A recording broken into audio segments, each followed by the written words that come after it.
Perfecto. Pues nada, muchas gracias, Ángel. Bueno, la vamos a estructurar. Voy a empezar yo y luego Antonio también seguirá y finalmente cerrará Pablo con ¿La estáis viendo? Con la sesión. Sí, ya la vemos, Antonio. Perfecto. Vale. Gracias. Pues nada, oye, por poneros un breve contexto para empezar a hablar de este tema, yo creo que lo primero sería comentaros súper brevemente, porque yo creo que todo el mundo lo conoce muy bien, qué pasaba cuando en España pues una compañía que tenía grandes cantidades de deuda pues intentaba cometer un proceso de refinanciación o reestructuración, ¿no?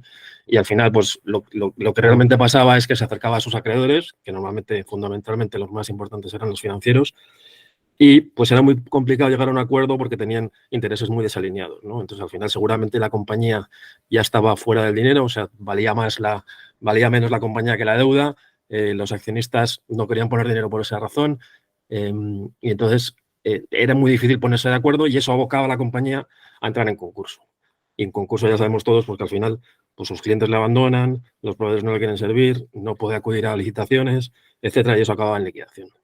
Entonces, por tanto, lo que la nueva ley concursal busca es que las compañías viables pues continúen, que las compañías que hay negocios viables puedan continuar funcionando.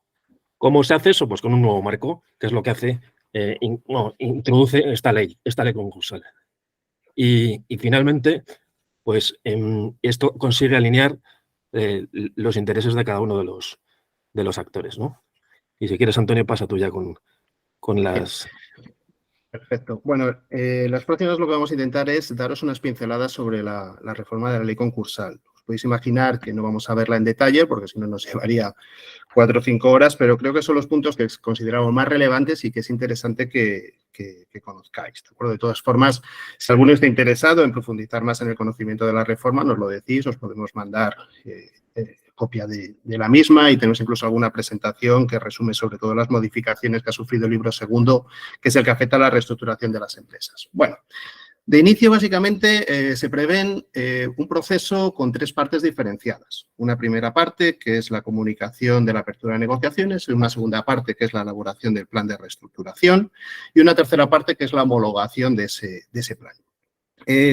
La primera idea es que se persigue una intervención judicial mínima, es decir, no queremos estar todo el día en el juzgado, de tal manera que el legislador prevé que en esas 3 partes se pueda ir al juzgado, hacer la comunicación de apertura de negociaciones, pero es potestativo, es decir, será elección en este caso de deudor y de acreedores. Solamente la parte de la homologación, cuando hay acreedores disidentes, es obligatoria, ¿de acuerdo? Bueno, esa primera parte, comunicación de apertura de negociaciones, es el artículo 585. ¿Por qué os digo el artículo? Este es el famoso antiguo 5 bis, es decir, cuando antes oíais una compañía presentaba el 5 bis, bueno, pues a partir de ahora vais a escuchar una compañía presentaba el 585. Os lo comento para que lo tengáis en cuenta. Esta apertura de negociaciones para lo que sirve es para paralizar las ejecuciones y tiene un plazo, anteriormente en la anterior ley concursal, si recordáis eran 3 meses de negociación y 1 mes de prórroga para llegar al acuerdo, en este caso se amplía, 3 meses de negociación y una posibilidad de solicitar una prórroga de 3 meses adicionales si eres capaz de acreditar que te encuentras en negociación con tus acreedores. Bien. La segunda parte que prevé la ley es el plan de reestructuración. Y en este sentido, importante, 2 conceptos. Anteriormente, la ley anterior no hablaba de plan de reestructuración, hablaba de acuerdo de refinanciación. Y es importante porque cambian las 2 palabras. Plan versus acuerdo. Antes se preveía un acuerdo entre las partes, deudor y acreedores, y ahora el plan se sitúa este concepto porque existe la posibilidad de imponerlo. Se le puede imponer al deudor el plan si tiene una mayoría suficiente o quórum suficiente de acreedores. Y luego la segunda parte es reestructuración versus refinanciación. De hecho, la anterior ley concursal preveía sobre todo la refinanciación de los pasivos financieros. Es más, las mayorías que estaban fijadas era pasivo financiero entre pasivos totales, etcétera, de tal manera que no se preveía el arrastre a otro tipo de pasivos. En este caso se habla de reestructuración, porque se habla en términos globales de una reestructuración de pasivos de la empresa. Es decir, ya no solamente estamos hablando de pasivos financieros, sino que también podremos meter pasivos comerciales. Incluso en algunos casos y con determinadas limitaciones, habrá pasivos de derecho público afectados. Es verdad que en este último caso solamente permite llevarlo a 12, 18 meses, pero bueno, en principio también se prevé esa posibilidad. Con lo cual cambia, digamos, el fondo de la cuestión.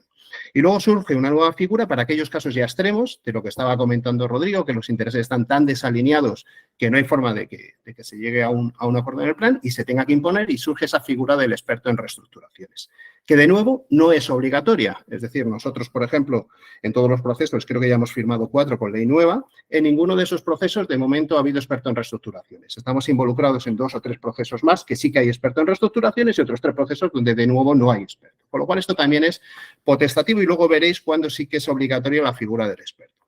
Bien, el cambio más importante cuando hablamos del plan de reestructuración frente al acuerdo de refinanciación es el concepto de las clases de créditos afectadas por el plan. Anteriormente, en la ley concursal antigua, básicamente, como os digo, se trataba de los pasivos financieros, con lo cual, bueno, pues no había que hacer ningún tipo de análisis porque se trataba de tener una mayoría suficiente. En aquella época hablaban del 60% en pasivos sin garantía real, 80% con garantía real, pero sobre pasivos financieros, es decir, calculados sobre la base de los pasivos que tenían las entidades financieras. Ahora surge el concepto, como os digo, clases de créditos, porque afecta también a otro tipo de pasivos. Estas clases de créditos lo que nos obliga es, oye, pues todos aquellos pasivos que están afectados por el plan de reestructuración los tenemos que dividir en clases siguiendo un criterio objetivo. El legislador lo que viene a decir es que las clases al menos tienen que estar diferenciadas a través de cuál sería la consideración que tendrían esos pasivos en un potencial concurso. Es decir, va a haber pasivos con garantía real, que son los que serían privilegiados en un concurso, pasivos sin garantía real, que serían los ordinarios, y luego, bueno, pues si hay subordinados o si hay contingentes. Nosotros nos estamos encontrando en alguna operación que tenemos ahora mismo, bueno, pues un grupo de empresas, una empresa presenta concurso y otra empresa está garantizando los pasivos que están en esa empresa, con lo cual, bueno, pues es un pasivo contingente que también hay que prever dentro del plan de reestructuración. Se trataría, una vez que tienes diferenciadas esas clases, ¿de acuerdo?, de conseguir una mayoría cualificada en cada clase. Eso el legislador lo mantiene, es decir, la decisión va a ser mayoría de los acreedores. ¿Cómo se calculan esas mayorías? Bueno, pues debe ser aprobado cuando tenemos las diferentes clases de créditos montadas. Bueno, pues tiene que ser en aquellas clases de créditos que no tienen garantía real. Lo que se pide son 2/3, ¿de acuerdo? Y en aquellas clases de créditos que se considerarían privilegiados se pide un 75%, 3/4. Y con esto puede ser homologado judicialmente, que es la tercera parte que os comentaba del proceso. ¿Qué es la homologación? La homologación ya es un concepto que existía en la ley anterior, ¿de acuerdo? Y básicamente la homologación sirve para extender los acuerdos del plan de reestructuración a los posibles disidentes. Es decir, el hecho de que tú presentes un plan de reestructuración no implica que tenga que ser aprobado o votado por todos. Habrá algunos que, por lo que sea, pues no lo consideran oportuno, y lo que prevé la ley es, oye, pues la posibilidad de que, vale, tú no votas a favor, pero como la mayoría de los acreedores está de acuerdo en esta estructura, pues te voy a extender los acuerdos. Y por otro lado, sirve también para, bueno, proteger la financiación interina, la nueva financiación que pueda prever el plan y blindar frente a acciones rescisorias. Esto era algo, como os digo, que ya existía en la anterior ley. ¿Qué pasa aquí? Claro, la homologación antes era sencilla. La homologación antes cogías, si tenías una mayoría suficiente, se presentaba al juez y se homologaba. Ahora tenemos que diferenciar entre si tenemos mayoría en todas las clases de créditos. Imaginaros que tenemos 4 clases de créditos, tengo la mayoría, este quórum que os digo, de 2/3 o 75% en las diferentes clases, lo tenemos, y decimos, bueno, pues si tengo mayoría de todas las clases, lo presento al juzgado, certificado del auditor y arreglado, ¿no? Correcto, eso es así. Pero os preguntaréis, vale, ¿y qué pasa si tienes mayoría en 3 clases y no consigues el quórum en la cuarta? ¿Se cae toda la operación? Pues no. Ahí es donde aparece, como os digo, la figura del experto en reestructuraciones. Lo que prevé el legislador en este caso es que siempre y cuando tú tengas una mayoría simple de clases, es decir, clases y tenemos 3 aprobadas y una no, y en caso de que una de esas clases que está aprobada sea una clase que en un potencial concurso fuera privilegiada, bueno, pues también se podrá intentar efectos a esa clase de créditos afectados que en principio es disidente. Para ello, pues aparece esta figura del experto, que es el momento en el cual es obligatorio tenerlo, que lo que tendrá que hacer es valorar la compañía en funcionamiento, valorar la compañía en concurso, en liquidación, de acuerdo, de tal manera que ver, oye, que este plan tiene sentido y que no se le está pidiendo a esa clase de créditos que no ha votado a favor del plan unos esfuerzos que no serían acordes con lo que se está pidiendo al resto de créditos afectados. Bueno, y finalmente se establece también en la ley la posibilidad de impugnar este auto de homologación. En la ley anterior la impugnación era muy sencilla, era simplemente por o no cumplo las mayorías o estoy pidiendo un sacrificio desproporcionado a unos acreedores respecto a otros. En este caso se abre bastante más la posibilidad de impugnar. Bueno, pues en primer lugar se tiene que demostrar que la compañía está en dificultades, se tiene que demostrar que el plan de reestructuración es correcto. Imaginaros que se están pidiendo, yo que sé, unas quitas del 70% cuando la compañía podría pagar perfectamente el 80% de la deuda. Pues todo eso tiene que ser demostrable. Los acreedores que se les van a extender los acuerdos podrían protestar si les incluyes una clase en la cual consideran que no es la suya y que tendrían que estar en otra clase de créditos que se le está tratando mejor que a la suya. Pues todo esto lo abre la ley. En nuestra opinión, y es lo que estamos haciendo en todos los procesos en los que estamos involucrados, lo más interesante es tener cuantas menos clases de créditos posibles diseñadas. ¿Por qué?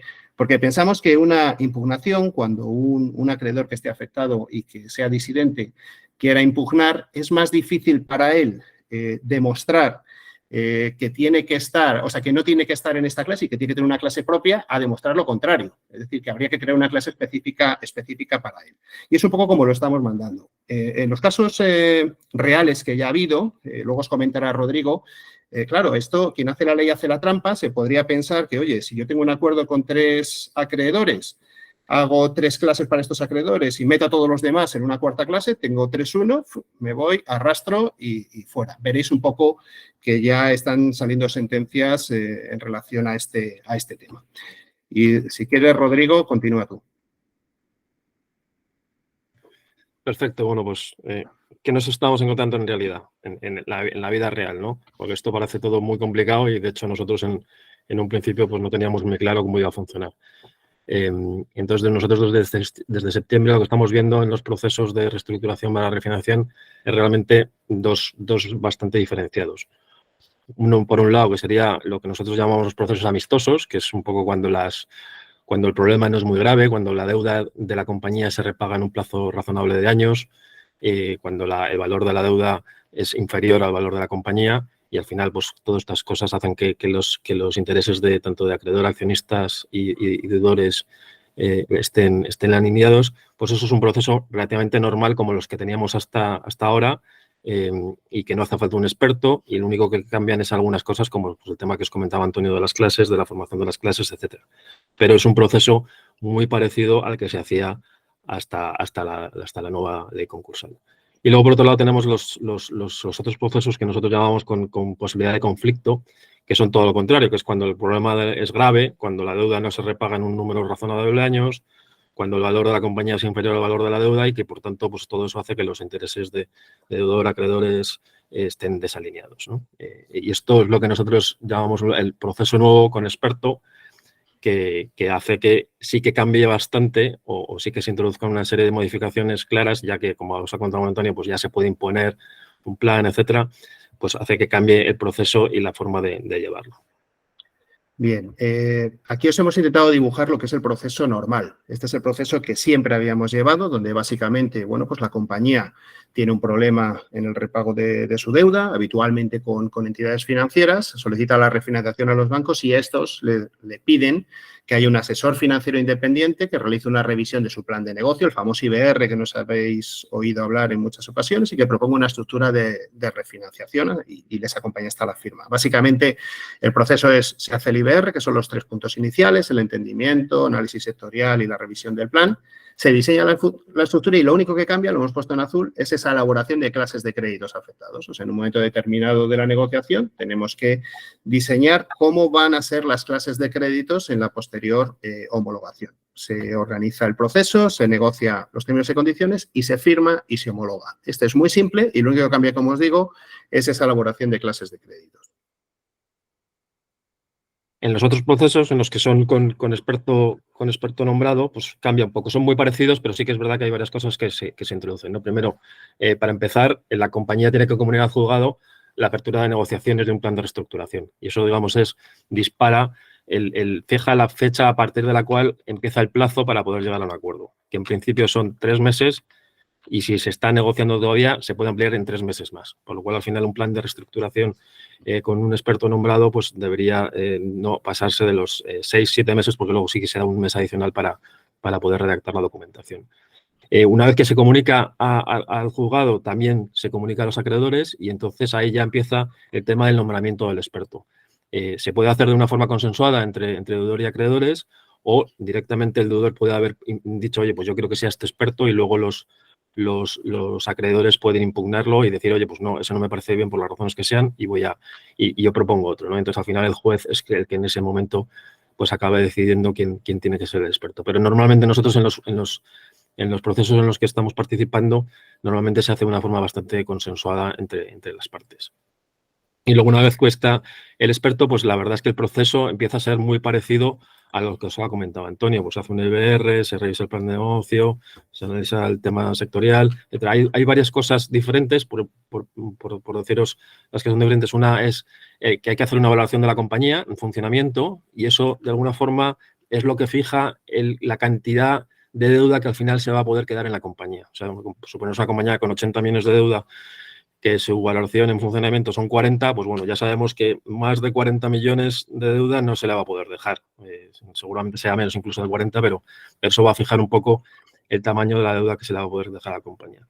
Y luego también se hace una valoración de la compañía en liquidación. Suponiendo que a día de hoy se cerrase la compañía y se liquidasen todos sus activos, pues se ve el efecto que tendrían cada uno de los acreedores, y de alguna forma ese es el mínimo que los acreedores van a tener que aceptar en caso de tener que aprobar un plan, ¿no? O tal. No se les puede tratar peor de lo que obtuviesen si se liquidase la compañía a día de hoy.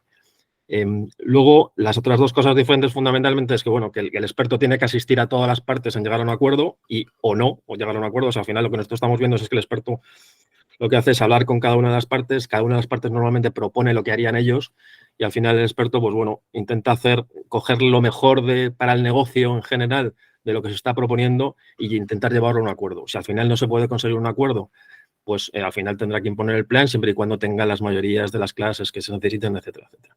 Y eso es lo que... Y luego finalmente pues hace un informe, que es el informe que se le entrega al juez, y un informe del plan de reestructuración, y con eso es con lo que al final ya el juez pues decir que donde se pone exactamente la estructura que se propone y que se basa a aprobación de cada una de las clases, y si es aprobado, pues al final el juez de alguna forma hace el tic de que efectivamente todo está ok y sigue adelante. Luego está el proceso de homologación y luego la posibilidad de que alguno de las partes pues lo impugne. Pero eso es un poco el proceso con el experto nombrado. ¿Qué operaciones así un poco más singulares se han visto desde el septiembre? Pues la primera de todas que os ponemos aquí es Hiperexcel, que es una operación que se anunció a bombo y platillo, yo creo, su cierre como en noviembre o diciembre del año pasado, y además salió mucho en prensa porque se hablaba de que había habido quitas del 80%, etcétera, a entidades financieras o a proveedores financieros. Y bueno, recientemente, la semana pasada en concreto, bueno, una serie de acreedores impugnaron porque se consideraban que no se les había tratado de una forma proporcional con respecto a cómo se había tratado a otros dentro de su propia clase. Y al final, pues la homologación, la impugnación ha sido aceptada y se les da la razón. Y bueno, ahora vamos a ver qué pasa. Porque como todo esto es nuevo, no sabemos muy bien cuándo van a ser los siguientes pasos, ¿no? Pero esta que fue muy sonada en su momento porque fue de las primeras y que tuvo un gran impacto, pues la verdad es que no ha salido muy bien, porque realmente al final la importancia del tema de las clases y cómo se trata cada uno, etcétera, pues es muy importante, y eso nos parece ser que nos ha hecho muy bien. Luego os ponemos otros ejemplos como Metronia, que es una compañía en la que nosotros hemos asesorado, y efectivamente esto se ha hecho con la ley nueva, pero no ha sido necesario un experto. Realmente ahí ha habido solo una clase de créditos, el 98% de los acreedores lo han aprobado, y bueno, está presentada a homologación y no se ha recibido ninguna impugnación, por lo cual no hay problema. López Soriano es otra que también hemos asesorado nosotros. Ahí había 3 clases de créditos, no ha hecho falta experto. Se ha aprobado con un 93% de quórum y bueno, y lo mismo, no se espera ningún tipo de impugnación. Y luego la última, Single Home, que esta también ha salido en prensa, que nosotros no hemos asesorado como tal, pero nuestros compañeros de corporate sí que han hecho la valoración para ese proceso.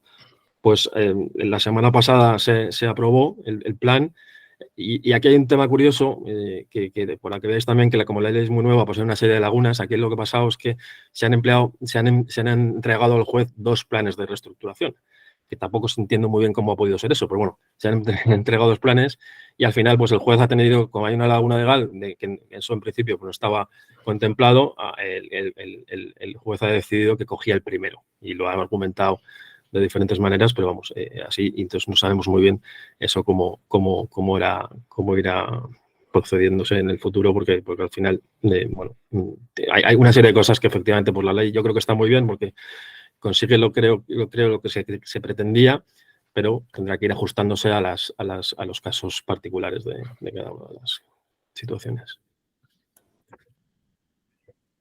Para terminar, dado que siempre damos en estas sesiones algo de tendencias, aquí las tendencias la marca la regulación. Entonces hay 2 directivas europeas sobre la mesa en el 2022 que van a impactar en todos estos procesos. Una es la directiva de armonización del régimen de insolvencias, ahí tenéis el nombre en inglés, y otra es la directiva que he llamado de sesgo deuda equity.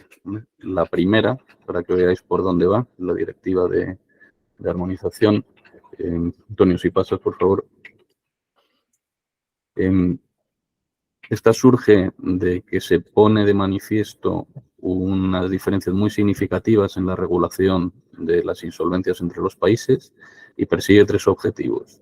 Maximizar la recuperación de activos, si se puede en reestructuración como era antes o ya en proceso de liquidación, reducir los plazos, maximizar la eficiencia del proceso y una distribución justa entre acreedores. Y aquí la principal novedad, lo que más nos ha llamado la atención, es lo que se denominan procedimientos preinsolvencia, en inglés pre-pack proceedings, es que con carácter cualquier compañía debe tener preparado un plan de qué sucede si va a liquidación, ¿no? Y de cómo se realizaría una venta ordenada de los activos y quién serían los compradores. Y ahí surge la figura, tenemos que posicionarnos en su momento de monitor de ese procedimiento preinsolvencia, de preparar la compañía para ese evento. Y la otra directiva interesante, que llamamos sesgo deuda capital, persigue un objetivo que es fomentar la capitalización de las compañías, especialmente las pymes. Como sabéis, tienen un problema estructural de sobreapalancamiento. En parte proviene de que ha habido una asimetría en el tratamiento fiscal de la deuda frente al capital. Como sabéis, los intereses son deducibles en el impuesto de sociedades y no lo son los dividendos. La propuesta de esta directiva es bastante disruptivo. Sería que a las ampliaciones de fondos propios, ya sean aportaciones de capital o retención de beneficios, se le aplique un tipo de interés teórico y ese tipo de interés teórico sea deducible en el impuesto de sociedades. Aparte de limitar la deducibilidad de intereses de la deuda, que eso ya existe de facto en algunos países como en España, donde para evitar sobreapalancamiento pues hay un límite de deducibilidad del 30% del EBITDA. Y ahí tenéis una propuesta de cuál sería el tipo de interés teórico que consta en la directiva. Pero es poner explícitamente una deducción a las ampliaciones de fondos propios que se produzcan en las compañías. Con esto terminamos. En definitiva, lo que queríamos con esta presentación era dar contexto a una de las líneas que quisimos reforzar hace un par de años con un equipo especializado capitaneado por Rodrigo y por Antonio, que creemos que el contexto económico es favorable, crecimiento de los ICOs, subidas de tipo de interés, problemas macro, y que el contexto regulatorio también creemos que, como siempre, es una palanca para la consultoría, tanto la reforma de la ley concursal como nuevas directivas que puedan venir. Lo dejamos aquí, Ángel. Muy bien, la verdad es que está muy bien la cobertura que habéis hecho y muy interesante los análisis también de esos casos analizados. No sé, voy a Arturo, no sé si Arturo quieres comentar algo, que te veo con ganas. No, pues buenos días a todos. No, está muy bien la incorporación de los descuentos por tipos de interés. Yo recuerdo que eso, por ejemplo, en Brasil existía, ¿no? Y era un componente importante. O sea, que hay otras, que podría parecer extraño decir como que una deducción por dividendos, ¿no? Pero realmente es una forma de no incentivar el uso de deuda, ¿no? O sea, que realmente no estamos inventando nada, sino que son cosas que se están utilizando en otras legislaciones. Muy bien. Oye, no, yo volviendo a la parte primera, a la parte que habéis abordado más Antonio y Rodrigo, joder, o sea, las clases de pasivos, ¿es abierto el número que se pueden hacer? Es abierto, es abierto. De Joder, momento no está limitado, pero mira, por ejemplo, a priori los instrumentos financieros tienen una escala de prioridad, de prelación Sí, pero piensa que están conocida, ¿no? piensa que están hablando de clases de créditos. Es decir, como te digo, se tienen que clasificar en base de su potencial situación en un concurso. Es decir, al final, tú puedes hacer todas las clases que quieras. Yo puedo decir, son créditos ordinarios, tanto los préstamos como el circulante. Y luego podría dividir los préstamos en una clase, el circulante en otra clase, pero los puedo mantener juntos. Es decir, lo que se trata es que trates de forma paritaria a todos aquellos créditos que tuvieran una potencial. ¿Qué ocurre? Que lo que te decía, quien hace la ley hace la trampa. Uno de los temas hiper-Excel por los que se ha impugnado es porque con un 20% del pasivo se intentaba arrastrar un 80% del pasivo, porque se empezaron a hacer clases a lo loco. O sea, es decir, aquí ese es un tema que es un problema. Por eso nosotros no vamos por ese camino. Nosotros lo que intentamos es ir a un sitio donde sea difícil impugnar, porque, oye, si yo tengo una mayoría, considero una única clase y tengo mayoría, esto está arreglado. Pero sí, la ley ahora mismo abre la posibilidad de cualquier... Pues es que precisamente, un poco hilando también con lo que ha comentado Pablo, con la directiva de insolvencias, yo creo que la figura del monitor sería un poco equivalente a la autoridad de resolución en banca. Tratar de que a priori se tenga la máxima certeza sobre cuáles van a ser las prelaciones en eventos de liquidación o de preliquidación, ¿no? Y en ausencia de una autoridad, como ocurre en banca, pues yo entiendo que la figura del monitor lo que pretende es poner orden a priori especialmente para evitar ese tipo de actuaciones a posteriori. Entiendo que es así. De hecho, yo creo que está recogido en la ley, Antonio, tú te lo sabes mejor que yo, pero yo creo que está recogido que puedas, en mitad del proceso, una vez que ya tienes las clases organizadas, le puedas preguntar al juez y tenga que validar si le parece correcta la formación de clases. Correcto. Una de las cosas que se puede hacer es blindar las clases, ¿vale? Es decir, si tú tienes miedo de que cuando has diseñado las clases no sean del todo correcto, la ley prevé la posibilidad de que vayas a ratificarlas al juez y en un periodo, creo que son de una semana, tiene que dar el ok a las clases. Si da el ok a las clases, ya no pueden ser impugnadas esas clases, ¿vale? Ángel, disculpa, una pregunta. Antonio, habéis mencionado en varias ocasiones el experto de reestructuraciones. ¿Qué características tiene que cumplir ese experto? ¿Qué perfil? Pues es una buena pregunta, porque todavía no está muy claro. O sea, la ley dice que tiene que ser alguien que tenga conocimientos financieros, que tenga conocimientos legales, pero no dice que tenga que ser un abogado, no dice que tenga... O sea, al final está bastante abierto. Nosotros lo que estamos viendo es que se están nombrando expertos que son abogados y se están nombrando expertos que son consultores financieros. Y por el momento están siendo aprobados en todos los casos. Es una buena pregunta y nosotros, bueno, nos la hemos hecho muchas veces, incluso planteándonos si nosotros podíamos serlo o no. Nosotros consideramos que sí lo podemos ser, pero no está muy claro. O sea, no está muy, digamos, no hay unos requisitos muy concretos. Porque se trata de un experto que se determina para un proceso concreto o hay un registro de expertos como en otras figuras, ¿sabes? Donde luego la gente puede acudir a contratar. No, se propone, o sea, es un experto que se propone para una operación y suele venir propuesto lo que comentaba Rodrigo antes. Lo interesante es que venga con consenso, con deudor y con acreedores, pero se fijan unas mayorías en las cuales si hay un determinado porcentaje del pasivo que están de acuerdo en nombrar un experto, va a ser este. Vale. Aunque nosotros no seamos el experto formalmente, en operaciones, cuando el experto es un legal, no se ha tenido que subcontratar trabajo. Claro. Por ejemplo, como mencionaban en caso de Single Home, nos tuvieron que subcontratar la valoración. O en otros casos nos pueden subcontratar la revisión del plan de negocio si no es un experto financiero. ¿Vale? Pero también, como han dicho, creemos que podríamos ser directamente los expertos y de hecho nos estamos posicionando con alguna propuesta. Nosotros ahora mismo, de hecho, estamos en varios procesos en los que no somos expertos, pero estamos asesorando en algún caso a algún acreedor en concreto, en algún caso, o sea, fondo de deuda, en otro caso a bancos. O sea, al final, pese a que haya experto, luego cada una de las partes elige a sus asesores también. Muy bien, no sé si hay alguna cuestión más. Bueno, yo quería deciros que venga, nosotros hemos estado afectados por Hipershell, ¿vale? Hemos impugnado el plan y nosotros aludimos tres circunstancias, ¿no? Uno, la formación de clases, porque ellos habían formado 8 clases. Para que os hagáis una idea, una clase era el proveedor de electricidad, ¿vale? Es una empresa de congelado. y a todas las clases las trataba relativamente bien, cobrando casi el 100% de su crédito, y para los financieros, que éramos nosotros, bueno, era la plataforma financiera que tenemos, nos proponía una quita del 85% y una espera de 5 años, ¿no?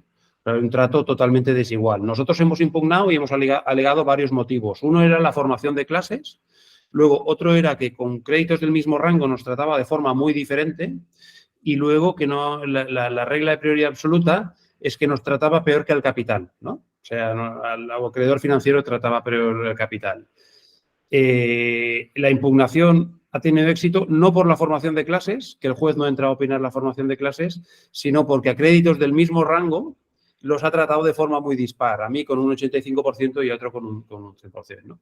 Y luego no ha opinado, no ha opinado en relación a la regla de prioridad absoluta. O sea, yo creo que hay mucho todavía por decir en esta nueva regulación, que es de inspiración en la ley anglosajona, y vamos a ver, pero claro, el planteamiento inicial para nosotros fue desastroso, menos mal que el juez nos ha dado la razón. Dicho esto, hay que ver qué pasa ahora. Porque, claro, se puede ir a concurso la compañía una vez ha presentado el plan de reestructuración. Si el juez hay que ver, puede presentar otro plan de reestructuración. Yo creo que va a haber muchas casuísticas y vamos a ver qué pasa. También creo que merece la pena resaltar el caso de Celsa, ¿no? Que Celsa han sido los acreedores los que han presentado un plan de reestructuración, ¿no? Que eso es algo muy novedoso, ¿no? Que no tiene que ser la propia compañía, sino tú como acreedor puedes llegar a presentar un plan de reestructuración y proponérselo al juez, ¿no? Que yo creo que eso es muy novedoso, eso va a permitir que sobrevivan empresas y vamos a ver cómo acaba todo, ¿no? Muy bien, yo creo que ha estado muy, muy interesante, ¿no? Y sobre todo nos ha permitido conocer también cosas que no vemos, que no conocemos habitualmente y que se hacen aquí, que son muy importantes, y estar ahí en el fregado, ¿no? De un tema que va a cobrar una importancia creciente conforme vencen las operaciones avaladas y conforme, bueno, pues un tejido productivo tan endeudado como es en España, pues necesita reestructuración, sobre todo en el contexto de elevación de tipos, ¿eh? Muchas gracias, Antonio, Rodrigo y Pablo, ¿eh? Y gracias a todos por la asistencia. Gracias.